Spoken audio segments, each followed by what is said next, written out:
2025년 11월 서울 여의도 증권가의 트레이딩룸에는 숨막히는 긴장감이 맴돌았습니다. 활기 넘쳐야 할 공간은 마치 폭풍 전야처럼 무거운 침묵과 이따금 울리는 매도 주문 소리만이 가득했습니다. 그날 단 하루 동안 외국인 순매도 금액이 무려 약 3조 원에 육박하는 규모로 시장에서 빠져나갔습니다. 이는 최근 몇 년 사이 유례를 찾아보기 힘들 정도로 손꼽히는 수준의 대규모 순매도였고, 시장 참여자들의 얼굴에는 깊은 우려가 드리워졌습니다. 모니터에는 시시각각 변하는 빨간색 숫자만이 계속해서 불안하게 늘어났고, 매도 주문은 마치 끝없이 이어지는 폭포수처럼 멈출 줄을 몰랐습니다.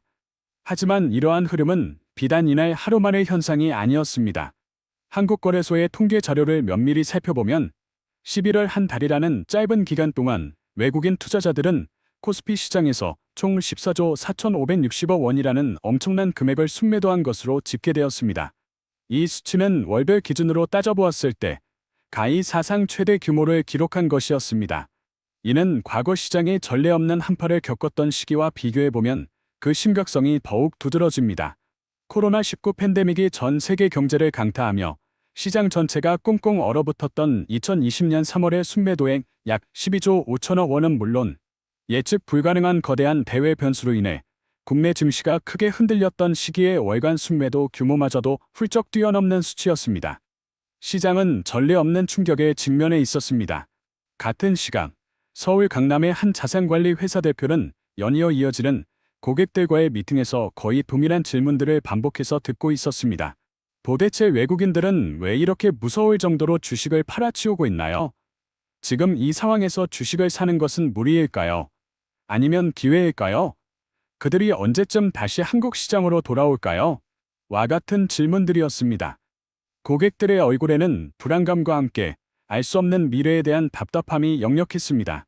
대표는 이러한 고객들의 우려를 해소하고자 국제금융센터가 최근 발표한 심층 보고서를 꺼내들고 조심스럽게 설명하기 시작했습니다. 하지만 아이러니컬하게도 그가 데이터와 수치를 하나하나 설명하면 할수록 고객들의 표정은 오히려 더욱 어두워지고 불안해지는 모습을 보였습니다. 논리적인 분석이 오히려 현실의 냉혹함을 더욱 부각시키는 역설적인 상황이었습니다. 동시에 인천공항 출국장에서는 한 중년 사업가가 홀로 싱가포르행 비행기를 기다리고 있었습니다. 그의 손때 묻은 가방 속에는 외국으로의 투자 이민을 위한 서류들이 조심스럽게 들어 있었습니다. 이번이 벌써 세 번째 방문이었으며 오랜 고민 끝에 드디어 계약서 서명을 목전에 두고 있었습니다. 그의 얼굴에는 새로운 시작에 대한 기대와 함께 익숙한 곳을 떠나야 하는 아쉬움이 교차하는 복잡한 감정이 스쳐 지나갔습니다. 글로벌 투자 이민 컨설팅 업체인 헨리 앤 파트너스가 최근 공개한 보고서에 따르면 2025년 한 해 동안 약 2,400명의 한국 백만장자들이 해외로 이주할 것으로 예측되었습니다. 그는 바로 그들 중 한 명이 되어가는 중이었습니다. 겉보기에는 서로 전혀 무관해 보이는 이 세 장면, 즉 여의도의 불안한 트레이딩룸, 강남의 자산관리 회의실, 그리고 인천공항 출국장의 풍경은 사실 하나의 거대한 흐름 위에 놓여 있었습니다. 이 흐름의 핵심은 바로 외국 자본이 한국 시장을 떠나고 있을 뿐만 아니라 한국 내부의 자본 또한 동시에 해외로 빠져나가고 있다는 명확한 신호였습니다. 금융감독원이 발표한 증권 투자 동향 보고서를 자세히 살펴보면 이러한 흐름은 더욱 명확하고 선명하게 드러났습니다.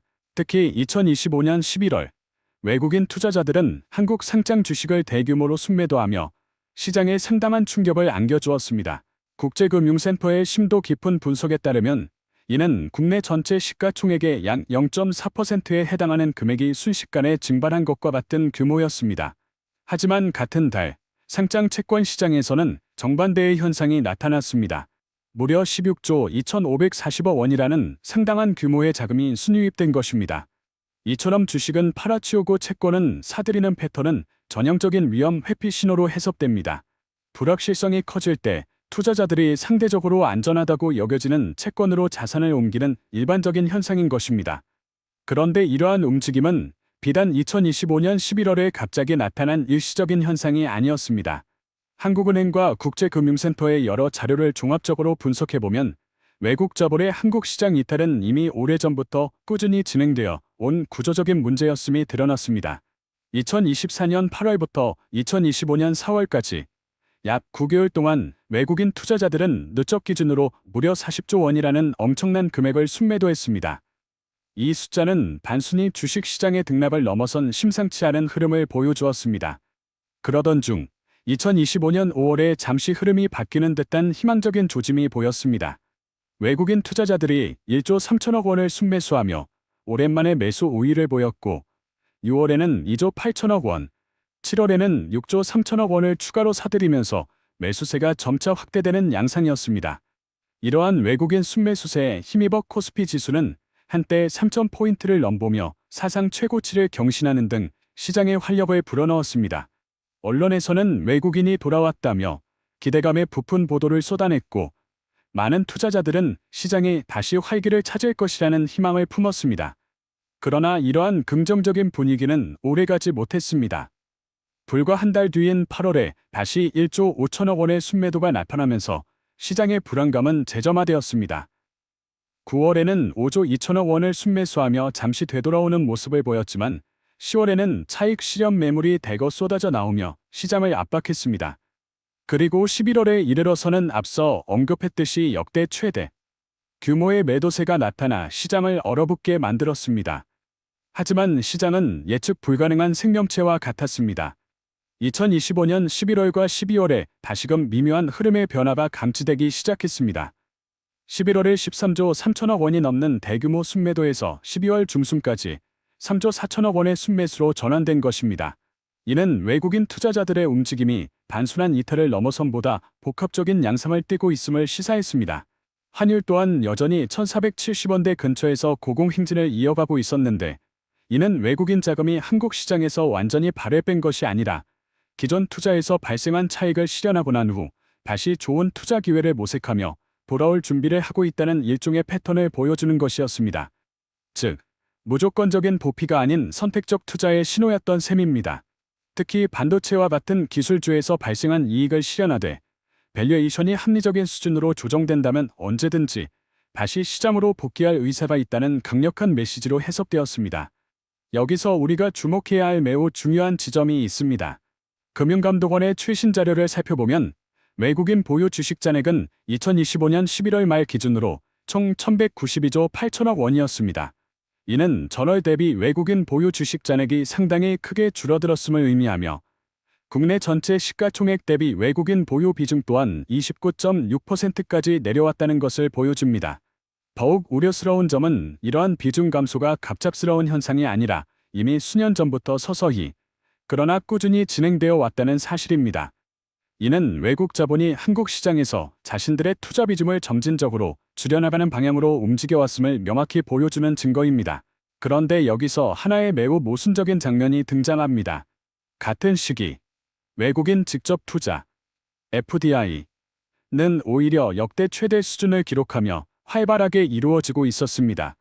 금융시장에서는 자본이 빠져나가는데 현실에서는 새로운 공장이 건설되고 특히 반도체와 바이오와 같이 장기적인 관점에서 국가 경제의 필수적인 산업 분야에는 투자가 집중되고 있는 기묘한 상황이 펼쳐진 것입니다. 공장은 지어지고 있었지만 그 기업의 주식은 팔리고 있는 언뜻 이해하기 어려운 상황이었습니다. 이러한 모순적인 상황은 과연 무엇을 의미하는 걸까요? 장기적인 관점에서 물리적 자산을 확보하려는 투자는 꾸준히 늘어나고 있지만 단기적인 수익을 기대하는 금융 투자는 오히려 급격히 빠져나가고 있다는 것을 보여줍니다. 즉, 외국 자본은 한국 기업의 뛰어난 생산 능력과 기술력 자체는 필요로 했지만 그 기업의 주식을 소유함으로써 얻게 될 미래 가치에 대한 확신이나 매력을 느끼지 못하고 있었던 것입니다. 금융시장에서 자본이 이처럼 빠르게 빠져나간다는 것은 해당 시장에 대한 미래 가치와 성장 잠재력에 대한 기대가 전반적으로 약해지고 있음을 의미하는 강력한 신호입니다. 주식은 본질적으로 기업이 미래에 창출할 이익에 대한 청구권입니다. 그 청구권을 포기하고 현재의 현금을 택한다는 것은 그 기업이 미래에 만들어낼 잠재적 이익보다 지금 당장 손에 쥐는 현금이 훨씬 더 가치 있다고 판단하고 있음을 의미하는 것입니다. 여기서 가장 중요한 것은 바로 타이밍입니다. 자본은 항상 위기가 실제로 터지기 전에 먼저 움직이는 선행지표의 역할을 합니다. 위기가 확실하고 명확해지는 시점에는 이미 늦습니다. 그때는 팔고 싶어도 그 주식을 사줄 사람이 없기 때문입니다. 그래서 자본은 확신이 아닌 반지 가능성이라는 신호만 보고도 미리 움직입니다. 그리고 이러한 중요한 신호는 환율이 명확하게 말해주고 있었습니다. 한국은행 자료에 따르면 2024년 초반 1,300원대였던 원달러 환율은 점차적으로 상승하기 시작했습니다. 4월에는 1,339원까지 올랐고 그해 하반기 내내 1,300원대에서 1,400원 사이를 오르내리며 불안한 흐름을 이어갔습니다. 급기야 2024년 11월에는 환율이 1,400원을 돌파하며 시장에 큰 충격을 주었습니다. 2025년에 들어서도 환율의 상승세는 멈추지 않고 계속되었습니다. 한국은행과 서울의 국환중개 공시 기준 2025년 12월 초중순의 원달러 환율은 1,470원을 상회하며 이는 글로벌 금융위기 이후 가장 약한 수준의 원화 가치를 기록한 것이었습니다. 지난 1년간 원화는 달러 대비 2.71%나 하락했으며 특히 2025년 4분기에만 약 5%가 떨어지는 등 가파른 하락세를 보였습니다. 환율 상승은 곧바로 실물 경제에 직접적인 영향을 미치기 시작했습니다. 한국은행이 발표한 수출입 물가지수를 보면 2025년 11월 수입 물가는 원화 기준으로 전월 대비 2.6%나 상승했습니다. 이는 무려 19개월 만에 가장 빠른 상승률을 기록한 것으로 약세 원화다 수입 비용에 미치는 압박이 본격화되고 있음을 여실히 보여주었습니다. 환율은 단순히 두 통화의 교환 비율을 나타내는 숫자가 아닙니다. 이는 두 나라 경제에 대한 전반적인 기대감의 비율을 반영하는 중요한 경제 지표입니다. 미국 경제에 대한 기대가 상승하거나 반대로 한국 경제에 대한 기대가 하락하면 환율은 오르게 됩니다. 2024년부터 2025년에 걸쳐 이 두 가지 요인이 동시에 작용했습니다. 미국은 인공지능, AI, 붐에 힘입어 전례 없는 성장 기대감이 높아졌지만 한국은 내수 부진과 더불어 정치적 불확실성까지 겹치면서 경제 전망에 먹구름이 드리워졌습니다. 하지만 이러한 설명만으로는 당시의 상황을 완전히 이해하기에는 부족한 측면이 있었습니다. 통상적으로 환율이 오르면 수출 기업에는 유리하게 작용하여 실적 개선과 주가 상승으로 이어지는 것이 일반적입니다. 그러나 이때는 주가가 오르지 않는 기이한 현상이 나타났습니다. 왜 그랬을까요? 시장은 환율 상승이 일시적인 기업 이익 증가를 가져올 단기적인 현상이 아니라 한국 경제가 직면한 구조적인 문제의 심각한 징후라고 판단하고 있었기 때문입니다. 즉, 자본이 한국 시장을 빠져나가면 환율이 오르고 환율 상승은 다시 수입 물가와 전반적인 소비 심리를 동시에 압박합니다. 소비가 위축되면 내수 경제와 기업 실적이 크게 흔들리고 이는 다시 주가 하락과 추가적인 자본 유출이라는 악순환으로 이어지는 구조를 형성합니다. 이러한 구조는 한번 만들어지면 스스로를 끊임없이 강화하는 특징을 가지고 있습니다. 처음에는 느리게 움직이는 것처럼 보이지만 어느 순간부터는 급격하게 속도가 붙으며 통제하기 어려운 상황으로 치닫게 됩니다. 그리고 불행하게도 이러한 악순환은 이미 시작된 상태였습니다. 그런데 이러한 흐름을 더욱 강하게 만드는 요소가 하나 더 있었습니다. 외국인 자금의 이탈뿐만 아니라 국민연금을 포함한 국내 대형 장기 자금마저도 자산 배분의 방향을 해외로 돌리고 있었던 것입니다. 2022년 상반기 국내 연기금과 기관 투자자들을 중심으로 한 해외 증권 투자 증가액은 무려 356억 달러에 달했습니다. 이는 같은 기간 국내 경상수지, 흑자 248억 달러를 훨씬 웃도는 규모였습니다. 이는 단순히 개인 투자자들의 유행성 투자를 넘어선 제도적이고 구조적인 자산 배분의 거대한 변화를 의미하는 것이었습니다. 국제금융센터는 2025년 10월 보고서에서 국민연금을 포함한 국내 대형 연기금과 장기기관 투자자들이 해외 자산 비중을 꾸준히 확대하고 있다고 분석하며 이러한 흐름을 재확인시켜 주었습니다. 외국인 투자자들이 한국 주식 비중을 줄이는 동안 국내 최대 규모의 장기자금 역시 같은 방향으로 움직이고 있었던 것입니다. 이러한 흐름들이 누적되면서 시장 전체의 구조적인 압력으로 작용했고 이는 한국 자본시장의 깊은 변화를 예고했습니다. 금융시장 밖에서도 같은 신호들이 포착되고 있었습니다. 글로벌 투자이민 컨설팅 업체인 헨리 앤 파트너스가 발표한 2025년부의 이동 보고서에 따르면 올해 한국에서 무려 2,400명의 백만장자들이 해외로 이주할 것으로 예상되었습니다. 여기서 말하는 백만장자는 유동성 투자 자산 100만 달러 이상을 보유한 고액 자산가들을 의미합니다. 이 숫자가 얼마나 급증한 것인지는 과거와 비교해보면 더욱 명확해집니다. 불과 2022년에는 400명 수준이었던 것이 3년 만에 6배나 늘어난 것입니다. 이는 전 세계적으로도 네 번째로 많은 규모였습니다. 영국 16,500명, 중국 7,800명, 인도 3,500명에 이어 한국이 당당히 4위를 차지했다는 사실은 매우 충격적인 결과였습니다. 헨리 앤 파트너스 보고서는 이들이 빠져나가면서 유출되는 자산 규모를 약 152억 달러, 한화로 약 20조 6천억 원으로 추산했습니다. 이 자산은 본래 국내에서 소비되고 투자되며 새로운 고용을 창출하는 중요한 경제 자원이었습니다. 그것이 해외로 사라지면 그만큼의 국내 경제 활동도 줄어들 수밖에 없습니다. 더욱 중요한 것은 이러한 현상이 가져오는 심리적 효과입니다. 국가의 부유층이 대거 떠난다는 것은 가장 많은 정보와 자원을 가진 사람들이 한국의 미래를 매우 보수적이고 비관적으로 평가하기 시작했다는 강력한 신호입니다. 이러한 신호는 다른 사람들의 선택에도 지대한 영향을 미칩니다. 나도 혹시 준비해야 하는 건 아닐까? 나도 자산을 다른 곳으로 옮겨야 하는 건 아닐까? 하는 불안감과 생각이 사회 전반으로 확산되는 계기가 됩니다. 그렇다면 외국 자본은 정확히 무엇을 보고 있었을까요? 그들은 한국 경제의 어떤 부분에서 심각한 위험 신호를 감지했을까요? 첫 번째는 바로 성장 둔화였습니다. 아시아개발은행, 애들이 은 당시 2025년 한국의 경제 성장률 전망을 0.8% 수준으로 제시했습니다. 이는 2024년 전망치인 2.5%에서 무려 1.7%포인트나 하향 조정한 수치였으며 2026년 전망 역시 1.7%에 그칠 것으로 보았습니다. 현대경제연구원은 더욱 비관적인 전망을 내놓았습니다. 2025년 성장률 전망을 당초 2.2%에서 1.2%포인트나 낮춘 1.0%로 제시했습니다. 한국은행 또한 성장률이 1.0% 안팎에 머물 것으로 보고 있었습니다. 그런데 성장률 자체보다 더욱 중요한 것은 성장의 질이었습니다. 한국은행 자료를 보면 수출은 인공지능 붐을 타고 늘어났지만 내수는 극심한 정체 상태에 있었습니다. 특히 반도체 수출이 전년 대비 20% 이상 급증하며 경제 전체를 간신히 지탱했지만 민간 소비와 건설 투자는 여전히 부진의 늪에서 헤어나오지 못했습니다. 이는 대다수 사람들의 삶이 실질적으로 나아지지 않고 있음을 의미하는 것이었습니다. 두 번째는 기업 가치 평가 구조, 즉 이른바 코리아 디스카운트 문제였습니다. 한국 기업들은 다른 나라 기업들과 비교했을 때 같은 수준의 이익을 내고도 현저히 낮게 평가받는 고질적인 문제를 안고 있었습니다. 주주 환원 정책이 미흡했고 복잡하고 불투명한 지배 구조는 투자자들의 불신을 샀습니다.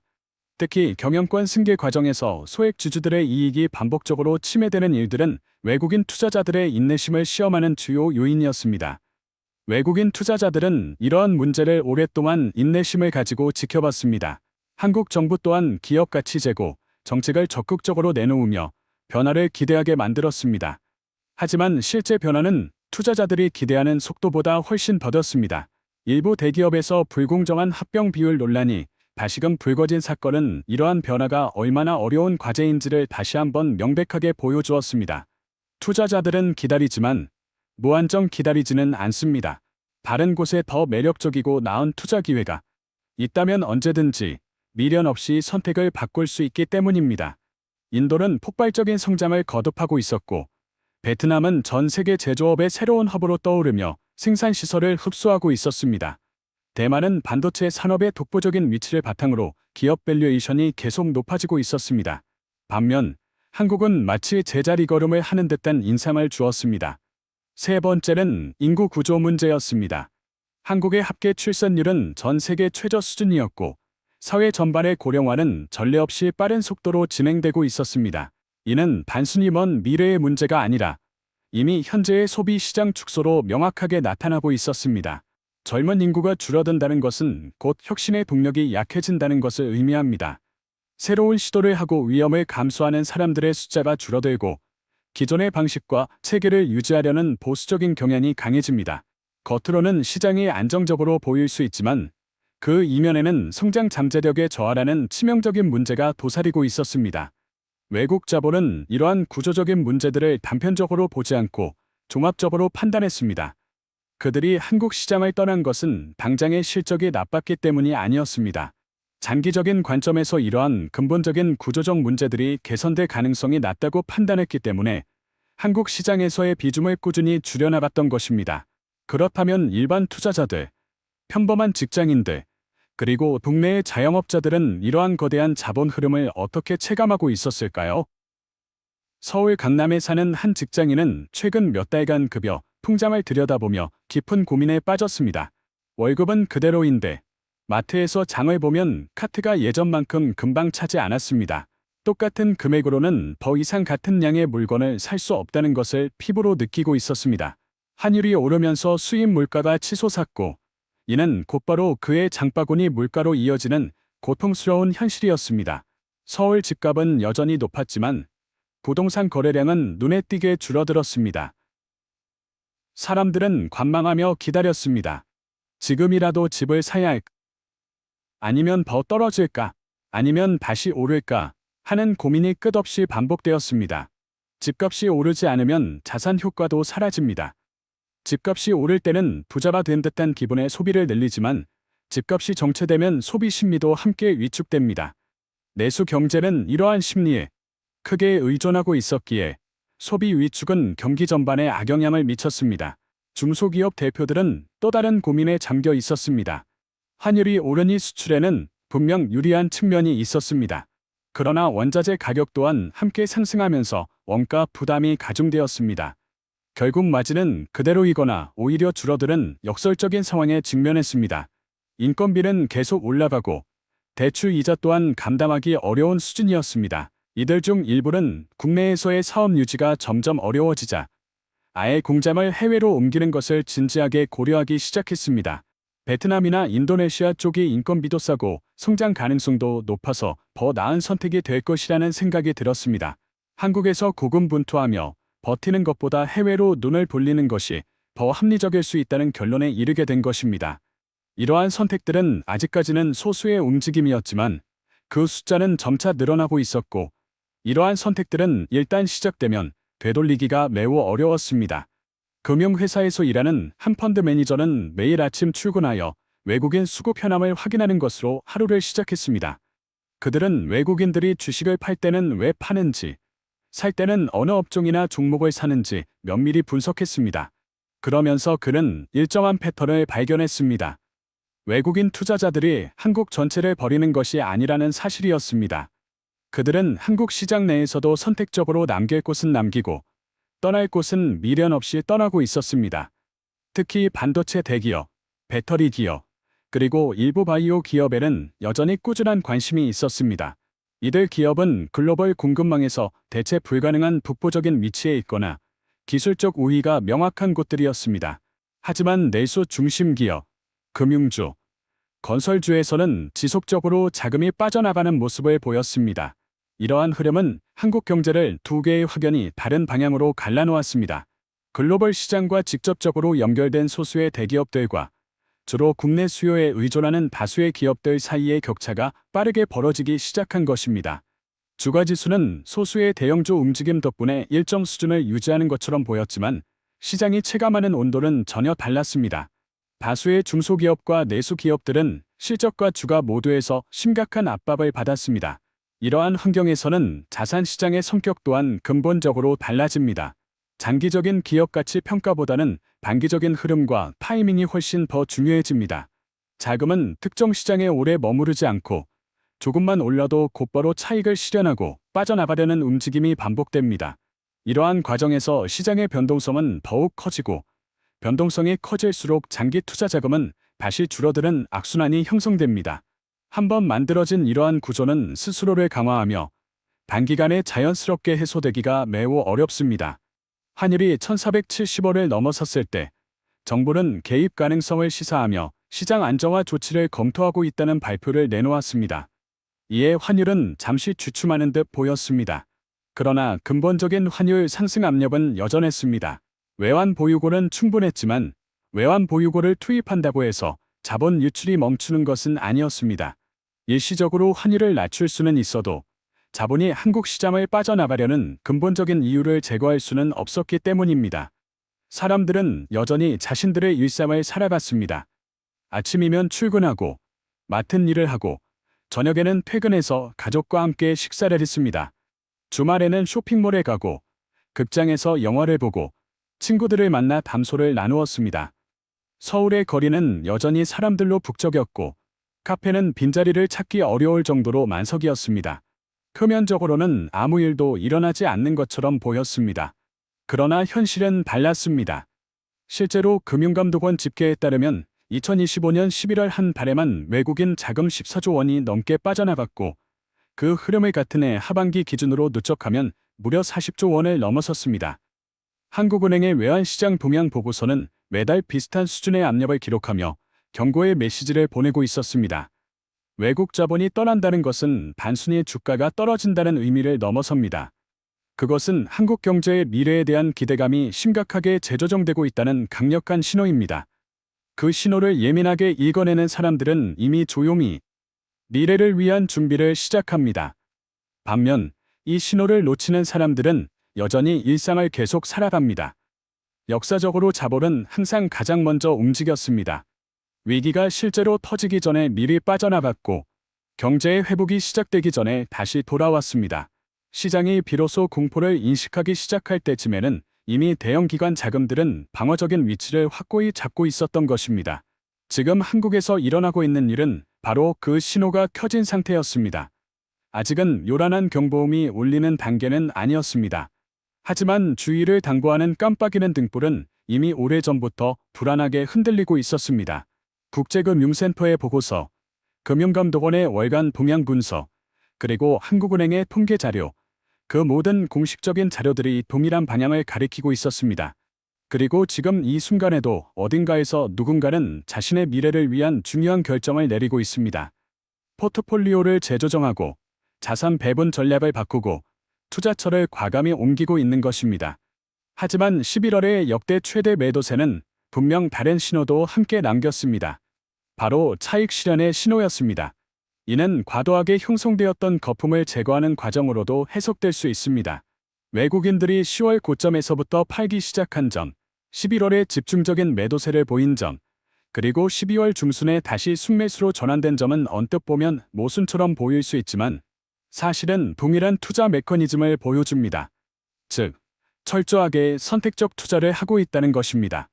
반도체와 같은 핵심 기술주에서 이익을 실현하되 시장에 다시금 매력적인 좋은 기회가 찾아온다면 언제든지 한국 시장으로 돌아오겠다는 강력한 메시지를 담고 있었습니다. 헨리 앤 파트너스 보고서에 포착된 2,400명의 백만장자 중 일부는 이미 한국을 떠났고 나머지는 출국을 위한 서류를 준비하고 있습니다. 이처럼 개인들의 크고 작은 결정들이 모여 하나의 거대한 흐름을 만들어내고 있습니다. 그 흐름은 이미 시작되었고 여전히 진행 중입니다. 2025년 12월 15일 서울의 거리는 여전히 밝게 빛나고 있었습니다. 화려한 크리스마스 장식들이 곳곳에 걸렸고 사람들은 연말 보너스로 무엇을 살지 행복한 고민에 잠겨 있었습니다. 증권가의 모니터에는 환율 1,470원을 넘는 숫자가 깜빡이고 있었지만 그 옆에는 외국인 보유 비중 29.6%라는 숫자와 함께 순매수 기호가 표시되어 있었습니다. 어제까지의 공포는 이제 새로운 기회를 탐색하는 신호로 바뀌어 있었고 어딘가에서 돈은 쉼없이 계속 움직이고 있었으며 그 방향은 과거보다 훨씬 예측 가능한 것처럼 보였습니다. 그러나 시장은 여전히 수많은 변수와 복잡한 신호들 사이를 오가고 있었습니다. 그리고 그 흐름을 주에 깊게 읽고 현명한 선택을 내리는 것은 오늘도 각자의 몫이었습니다.